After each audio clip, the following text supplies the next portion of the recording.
This is the last type of learning as per 1949 version of Tolman's learning type you can say, and that is motor patterns. So the motor patterns or muscular skills, motor उसी sense में लिया, psychomotor के sense में. So the motor patterns or muscular skills was never a major concern of Tolman, but he recognized this to be an important aspect of learning theory. Accordingly, he suggested that analysis of such skills by Guthrie in terms of stimulus response connections was certainly important ones. और यहाँ credit देखिए, इसीलिए उनको cognitive field theorist के साथ साथ behaviourist भी माना जाता है कि गुथरी जो एक बिहेवियरिस्ट थे उनके स्टिमुलस रेस्पॉन्स कनेक्शन को भी यहाँ एक्सेप्ट कर लिया और कहा in this type of learning, मतलब किसके, गुथरी वाले में, in this type of learning the motor patterns are conditioned by behaviour as explained by Guthrie. और गुथरी को आपने नहीं पढ़ा है, लेकिन गुथरी ने अपने एक्सपेरिमेंट में एक्सप्लेन किया है, इसी की बात यहाँ हो रही है. So Tolman admits that motor patterns are conditioned, मतलब मोटर पैटर्न्स मतलब जितने भी इस तरह के मस्कुलर जिसमें आपकी मांसपेशियां कार्य करती हैं वो सारा साइकोमोटर का हिस्सा माना जाता है, तो उसकी तरफ इशारा है. So Tolman admits that motor patterns are conditioned.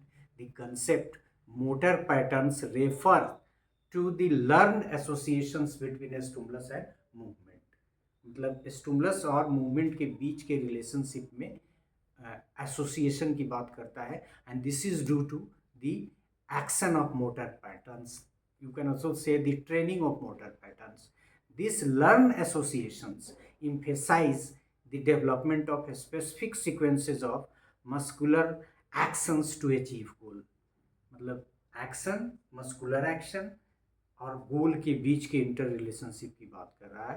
This learning process is similar to Guthrie S R, stimulus response उसका ले लिया, and connections. So this learning process is similar to Guthrie SR connections, but with a focus on purposeful and goal directed nature of behavior. यही तो major difference है, इसीलिए purposive behaviourism है कि यहाँ भी एसआर कंडीशनिंग को एक्सेप्ट करते हुए, मोटर पैटर्न्स को फॉलो करते हुए जो बात मानता है उसमें भी पर्पस और गोल को ये ऐड करते हैं, जो गुथरी में नहीं है.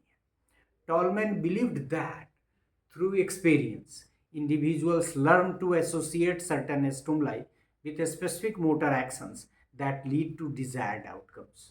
और ये प्रैक्टिस की बात थोड़ी सी कर रहे हैं कि एक्सपीरियंस जब व्यक्ति गेन करता है तो इंडिविजुअल एसोसिएट करना लर्न करता है स्टिमुलस का किसी स्पेसिफिक मोटर एक्शन से, और वैसा करने से डिजायर्ड रिजल्ट भी मिलता है. और एग्जाम्पल भी यहाँ है. For example, suppose that a person is learning to ride a bike. In the process, she learns to associate specific pedal movements with maintaining balance and steering in a particular direction.